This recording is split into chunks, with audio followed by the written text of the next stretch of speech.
planned economy in the USSR was focused on solving large-scale tasks. In this regard, it could achieve significant results, but this had its own price. One of these large-scale projects was the production of cotton, which is strategically important for the economy. In the USSR, they could no longer import it from the United States due to a lack of currency. Therefore, Central Asia was destined to become the main producer of cotton. But for the USSR, the traditional agricultural areas in Central Asia were not enough for the needs of its economy. Irrigation of previously desolate lands took on a huge scale that had never been seen before. The former desert lands were developed very quickly. Central Asia almost lost its traditional agriculture, as almost everywhere there was cotton. But the main problem for the region was the tragedy of the Aral Sea. Irrigation of the land for cotton required so much water that it took most of the water from the main rivers of the Amu Darya and Sirdarya region. There was almost nothing left for the Aral Sea, and as a result, it almost disappeared from the world map. In 1987, the sea split into two parts, the Northern Aral and the Great Southern Aral. Economic progress has come at a very high price. For Kazakhstan, the issue of the Aral Sea was not only in the economy, but in the life of an entire region of the country. The environmental disaster naturally affected the health of the population.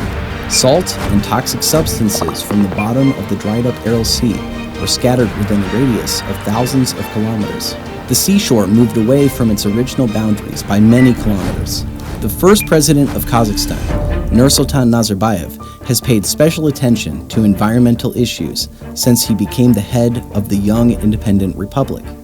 In October 1992, during a speech at the 47th session of the UN General Assembly in New York, when the president of a newly independent Kazakhstan addressed world leaders from the rostrum for the first time in history, Опустынивание его бассейна, сопровождаемое выносом 150 миллионов тонн соляной пыли, ведет к резкому ухудшению экологии, нарастанию негативных последствий для экономики. Если сегодня это беда десятков тысяч, то завтра без экстренного вмешательства ООН это может стать бедой миллионов людей. Against this background, the logical continuation of the speech of Nursultan Nazarbayev at the UN was the historic Conference of the Heads of Central Asian States in March 1993 in Kizilorda, which was dedicated to the preservation of the Aral Sea.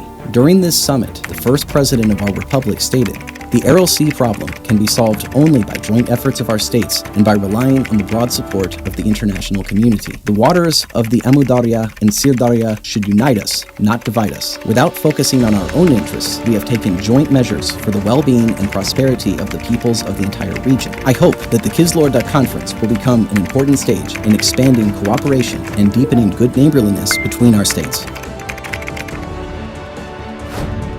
As a result of the Kizilorda meeting, on the initiative of Nursultan Nazarbayev, the International Fund for Saving the Aral Sea, IFAS, was established, where all the countries of the region acted as founders.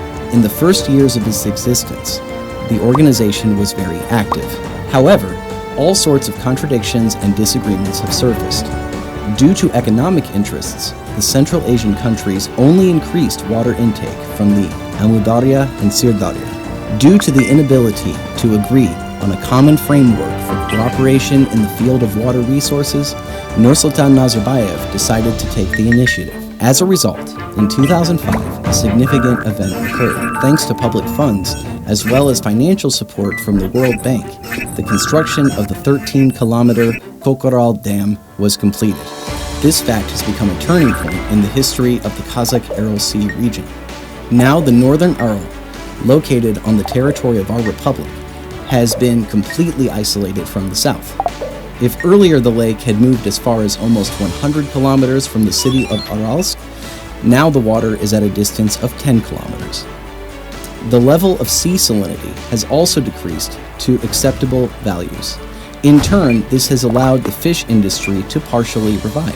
Over time, local residents who once had to leave their native lands have begun to return. In 2018, during the meeting of the heads of the founding states of the International Fund for Saving the Aral Sea in Turkmenistan, Nursultan Nazarbayev highlighted the achievements made. As a result of the implementation of the large-scale project, regulation of the Sirdarya riverbed, and preservation of the northern part of the Aral Sea, the northern Aral has been restored, where since 2010 the water level has been kept at a stable level of 42 meters. There is a decrease in water salinity, and there is a food supply from the sea, flora, and fauna. The microclimate and social conditions have improved.